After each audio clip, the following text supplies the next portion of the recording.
kind of dark, sorry about the lighting, but this is just what I could come up with.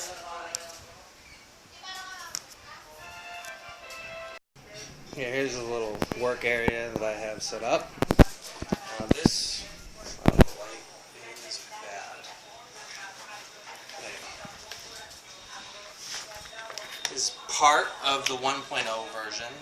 This was just my little work set where I have things connected with alligator clips.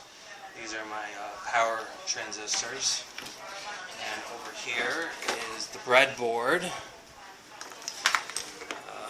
The functionality of this was basically pretty simple. Power would come in and go through these, light up these LEDs. And these were the, over here, were the Zener diodes to set the base voltage, and then it goes to the first stage of the amplifier just to get the 24 volts up from the amount of power that, or the amount of amperage that these Zener diodes can handle, up to a little bit higher power. Now here is the capacitor at the end. This just kind of regulates the output voltage. Now after coming through this amplifier, it would go to a second stage amplifier, which was the first circuit that I showed you. This thing. Now, this was very unprofessional, but amazingly, with the help of my resistor bank, these are 25 ohm, each of them are 10 watt. They're connected in series.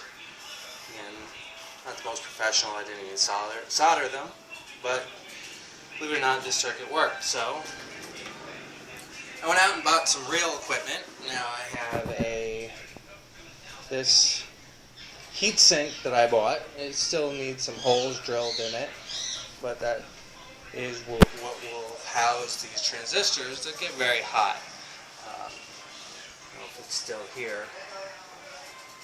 I don't know if you can see it, but this one resistor over here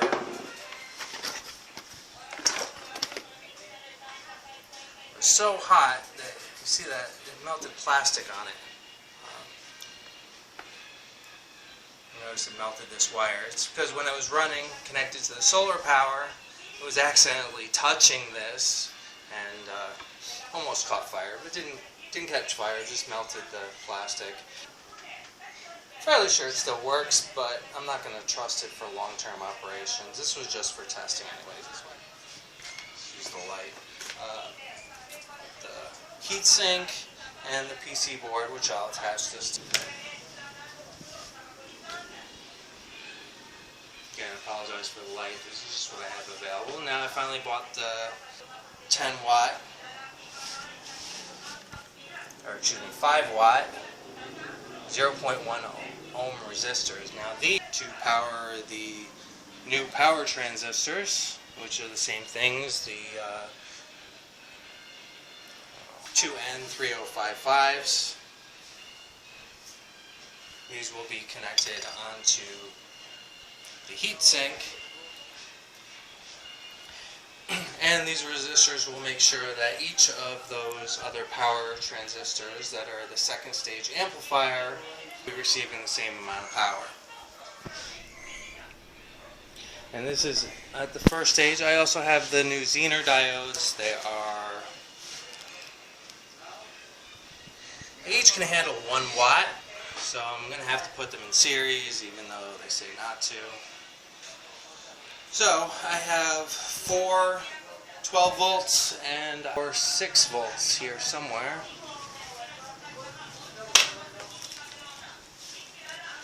Here's the 4 6 volts. I mean, in my limited experience, it's amazing this even worked in the first place. Now I am dealing with the most suboptimal conditions. As you see, this light doesn't even want to stay on. I'm definitely going to have to work on this during the daylight time. I can't do it now. This light will literally drive me crazy. You're probably driving you crazy right now. Luckily, some of this my wife can hopefully fix in editing. The idea is I'm going to put some of these 0.1 ohm resistors and the Zener diodes onto the circuit board. They're going to wire over to the amplifier that still needs to be built. The solar power will come in, go through the amplifier, and then it will come out 24 volts, which will go into UPS, and outside of the back of the UPS, we get power. Now, tried to drive a 120 watt fan with this, it didn't work. Tried to drive a 75 watt fan with it, didn't work. Ultimately, the only thing I was able to drive was a 20 watt water pump. But something's better than nothing. Didn't have good sunlight conditions at the time. Certainly don't have good construction conditions. Running on a limited budget here. Not the greatest situation, but hopefully when it's all done, it'll work. And we'll have emergency power when the electricity goes out using our solar panels.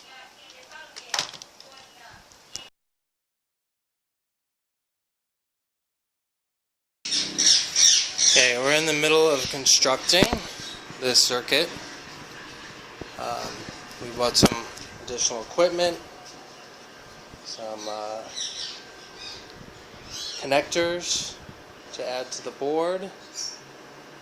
This has all been soldered together. And we bought some mounting equipment to mount the board. There's also a switch that's been connected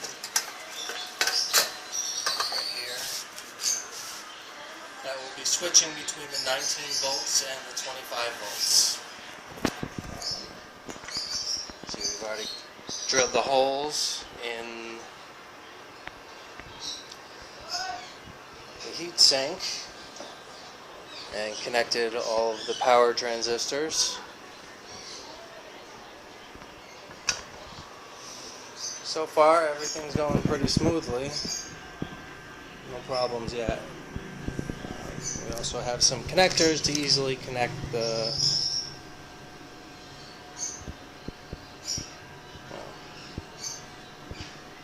easily connect from the solar panels and to the UPS.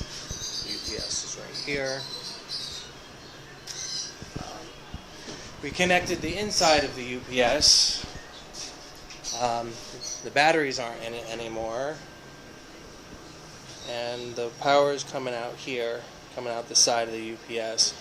This is where the output, the 24 volts output from this voltage regulator, is going to go in to power our electrical equipment when there's no power from the grid. And for those that are interested, this is where our solar power comes in. Normally, when there is power, the power from the solar panels just adds to our local grid. But when there's no power, that turns off and the solar power just is wasted. So instead of that, when the power goes off, we're going to switch from the grid tie to the voltage regulator, which will go through the UPS and hopefully give us a little bit of power. It's my brother-in-law Ray. He's helping do the construction, doing most of the construction. As you can see, he's connecting the two cases together, using rivets to keep it all together because one of them wasn't big enough. We were hoping to put the circuit board in one side, and the resistors and the heat sink will be on the other side.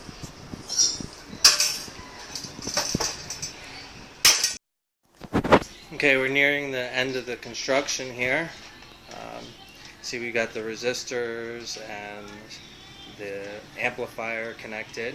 This is a neighbor, Bobo. He does a lot of electronics, mostly audio equipment, amplifiers, audio amplifiers. Look at the bottom. Wasn't terribly difficult to build. We added the switch over there. Had to drill lots of holes. There's the input coming from the solar panels, and the output up there that goes to the UPS, which is basically just acting as an inverter. And we'll be back once it's done.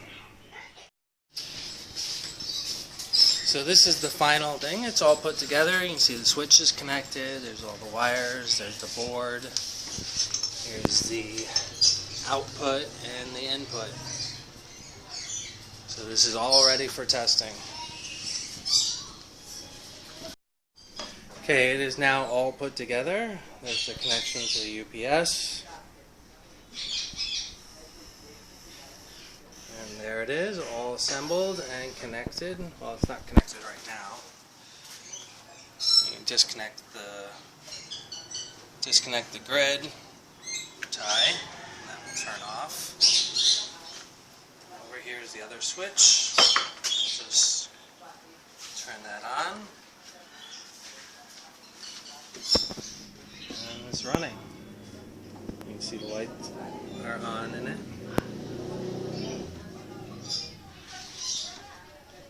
And there it is, a 300 watt homemade 54 volt to 24 volt voltage regulator.